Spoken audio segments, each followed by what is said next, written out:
Investment in securities market are subject to market risks. Read all the related documents carefully before investing. Thank you. नमस्ते दोस्तों, मेरे इस YouTube channel में एक बार फिर से आप सभी का बहुत बहुत स्वागत है। दोस्तों, जैसे हमने प्रेडिक्ट किया था, निफ्टी एकदम रेंज बाउंड ही रहा, क्रूड अच्छी तरह से करेक्ट होता नजर आया, फिर भी स्टॉक स्पेसिफिक मूवमेंट बहुत अच्छे देखने को मिले और यही मैंने पिछले वीकली में मैंने सजेस्ट किया था। मैंने दो सेक्टर्स के बारे में बात की, दोनों ने बहुत शानदार ब्रेकआउट दिए और इन दोनों सेक्टर्स में बहुत ही बड़ी मूव हमें कैप्चर करने को मिली। दोस्तों, इस हफ्ते तीन सेक्टर्स है जिन्होंने और ब्रेकआउट दिया हुआ है और दो ऐसे सेक्टर्स है कि ब्रेकआउट के कगार पे है। तो इस हफ्ते का वीकली बहुत ही इंपॉर्टेंट होगा। जो मैं सजेशंस दे रहा हूं वो आपको किस तरीके से यूज करना है इसकी भी मैं आपको इंफॉर्मेशन दूंगा। तो शुरुआत करते हैं हम निफ्टी के साथ। देखिए, जैसे मैंने कहा, हम निफ्टी में एकदम रेंज बाउंड ही रहे और रेंज रही थी ऑन द लोअर साइड ये और ऑन द हायर साइड ये। इसी रेंज में हम ट्रेड करते नजर आए और मैंने करीबन इस एरिया में यानी लगभग लगभग अगर देखते हैं तो शायद मिड अप्रैल से मैं ये दावा कर रहा हूँ कि जितना टाइम हम निफ्टी इस रेंज में ट्रेड करेगा उतना अच्छा होगा मार्केट्स के लिए।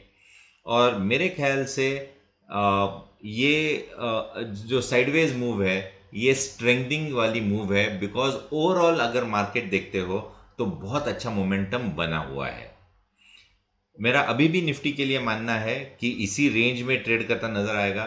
23,800 on the lower side, 24,500 on the higher side. तो हम इस हफ्ते कौन से जो सेक्टर्स है जो ब्रेकआउट देने के कगार पे है और कौन से सेक्टर्स ने ब्रेकआउट दिया है उस पे ही हम ज्यादा फोकस करेंगे। देखिए, पिछले हफ्ते मैंने एकदम क्लैरिटी के साथ कहा था कि निफ्टी फार्मा ब्रेकआउट के कगार पे है और 23,400 बहुत इंपॉर्टेंट लेवल है। जैसे ही 23,400 का लेवल तोड़ दिया इस ट्रायंगल पैटर्न का, हम 24,100 के ऊपर के लेवल्स की क्लोजिंग हमें देखने को मिली। अगर आपने, जैसे हमने हमारे वर्कशॉप में सिखाया है, उस तरीके से अगर आपने टेक्निकल एनालिसिस यूज किया होगा तो मेरे ख्याल से आपको फार्मा वाले स्टॉक्स में बेहतरीन रैली देखने को मिली होगी और स्टॉक स्पेसिफिक मूव तो बहुत परसेंटेज राइज हमें देखने को मिला। और दूसरा जो सेक्टर जिसके बारे में मैंने कहा था वो था निफ्टी मिड कैप। देखिए, इधर भी हमें देखने को मिल रहा है कि इस बड़े रेंज में 2.5 साल के रेंज का इसने ब्रेकआउट दे चुका है।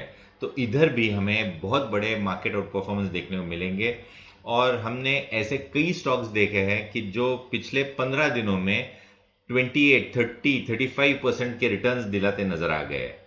पोजिशनली आपको ऐसे अच्छे अच्छे ब्रेकआउट्स जो आते हैं वो स्टॉक्स पकड़ के बैठना है, ट्रेलिंग स्टॉप लॉस का इस्तेमाल करना है और ये रैली कैप्चर करनी है। अभी के लिए मुझे लगता है मिड कैप और सेक्टर स्पेसिफिक मूव्स बहुत अच्छे आएंगे और उन सेक्टर्स में जब ब्रेकआउट आता है तो हमें अच्छी मूव हमें कैप्चर करने को मिलेगी। जिस सेक्टर ने अभी ब्रेकआउट दिया है वो है निफ्टी डिफेंस। डिफेंस ने बहुत ही शानदार ब्रेकआउट दिया है। जून 2025 से लेके जो कंसोलिडेशन चल रहा था उसका ब्रेकआउट बहुत अच्छे खासे वॉल्यूम से हुआ है। मेरा मानना है कि आपको डिफेंस सेक्टर के स्टॉक्स पे ध्यान देना चाहिए, जहां पे हमें नेक्स्ट स्टॉक स्पेसिफिक ब्रेकआउट जब मिलते हैं तो उन्हें कैप्चर करने चाहिए। मुझे लगता है कि जिस तरीके का चार्ट पैटर्न है, डिफेंस स्टॉक्स काफ़ी समय से अंडर परफॉर्मिंग चल रहे थे। लोग हताश हो रहे थे डिफेंस सेक्टर को के स्टॉक्स लिए हुए थे।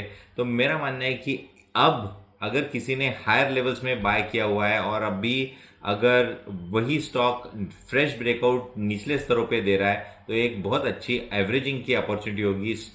एग्रेसिव एवरेजिंग करना चाहिए ताकि आपका ब्रेक इवन पॉइंट बहुत नज़दीक आए, पर जल्दबाजी में बिकवाली नहीं करनी चाहिए क्योंकि जो ऑल टाइम हाइज है वो थे लगभग 9200। तो 9200 के ऊपर की क्लोजिंग है। मुझे लगता है कि ये जो इंडेक्स है वो आराम से 10,000 और उसके ऊपर के लेवल्स क्रॉस करते नजर आएंगे। तो ये सेक्टर रहेगा आपको ध्यान में रहने के लिए। दूसरा जो सेक्टर है जिसने ब्रेकआउट दिया है वो निफ्टी हेल्थ केयर। तो हेल्थ केयर में भी बहुत ही अच्छा ब्रेकआउट देखने को मिला है। ये कंसोलिडेशन हमें देखने को मिल रहा है वो अक्टूबर 2024 का है। तो इतने बड़े कंसोलिडेशन के बाद बहुत अच्छा अपमूव हमें देखने को मिला है। जहां पे मार्केट्स ने गिरावट देखी, हेल्थ केयर इंडेक्स ने बिल्कुल गिरावट नहीं देखी। इसका मतलब है इस सेक्टर में पॉजिटिव डाइवर्जेंस काम करेगा। पॉजिटिव डाइवर्जेंस के चलते मुझे लगता है हेल्थ केयर में आपको अपॉर्चुनिटी लूज नहीं करनी चाहिए। ये जो सेक्टर आपके सामने है चार्ट, ये है निफ्टी इंफ्रा का। इसने भी बहुत अच्छा पॉजिटिव डाइवर्जेंस दिया है। मार्केट जब गिरे तब इंफ्रा स्टॉक्स गिरे नहीं, बिल्कुल कंसोलिडेट करते नजर आए। अक्टूबर 2024 से ये कंसोलिडेशन चालू है। तो मेरा मानना है कि ये ब्रेकआउट 9750 इसकी वैल्यू है।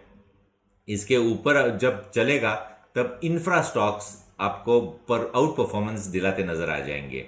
तो इंफ्रा स्टॉक्स पे आपका ध्यान होना चाहिए। मुझे लगता है कि जिस तरीके का चार्ट पैटर्न है, इधर से आराम से 12,000 के टारगेट्स आपको आते महीनों में देखने को मिलेंगे। और 12,000 ये प्राइमरी टारगेट्स रहेंगे। बड़े टारगेट्स काफ़ी बड़े हैं। तो मेरा मानना है कि वो उसके बारे में बात नहीं करेंगे। पर स्टॉक स्पेसिफिक अगर आप पिकअप करते हैं स्टॉक्स, तो मुझे लगता है कि आपको बहुत बड़ा मार्केट आउट परफॉर्मेंस मिलेगा। ये इंडेक्स है जो कि एकदम कगार पे है ब्रेकआउट के। ये है Nifty small cap. Mid cap में रैली हो गई है, स्मॉल कैप में आ रही है। और ये रैली काफ़ी चलने के बाद हमें लार्ज कैप में रैली देखने को मिलेगी। मेरा मानना है कि स्मॉल कैप स्टॉक्स भी आपके रडार में होने चाहिए।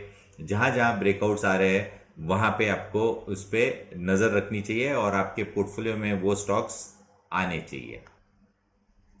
अभी आपके सामने एक बड़ा सवाल खड़ा रहा होगा, वो है कि आपने तो सेक्टर्स के बारे में बात की, स्टॉक स्पेसिफिक तो बात ही नहीं की। तो स्टॉक स्पेसिफिक में बात नहीं कर सकता सेबी रेगुलेशंस के चलते। पर आपके पास सॉल्यूशन है। वो क्या है? वो है केजे चार्ट्स। आप केजे चार्ट्स पे जाइए और आपके पास अगर केजे चार्ट्स नहीं है तो आपको हमारे इन्वेस्टर हेल्पलाइन पे कांटेक्ट करना चाहिए, जिसका नंबर है 9595113344। ये बहुत इम्पोर्टेंट मैं बात करने जा रहा हूँ। ये केजे चार्ट्स ऐसा एक टूल है जहाँ पे आपको स्टॉक स्पेसिफिक पता चल जाएगा।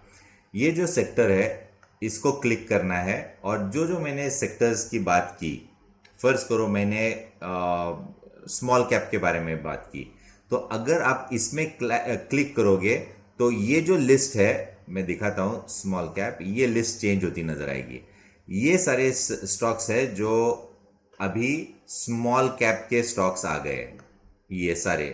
तो इन चार्ट्स को देखिए, उन स्टॉक्स पे आपको रिसर्च करना है, टेक्निकल एनालिसिस जो हमने सिखाया उस तरीके करना है। और उसके बाद हमें वो स्टॉक्स पे जब ब्रेकआउट आता है तो उसको कैप्चर करना है।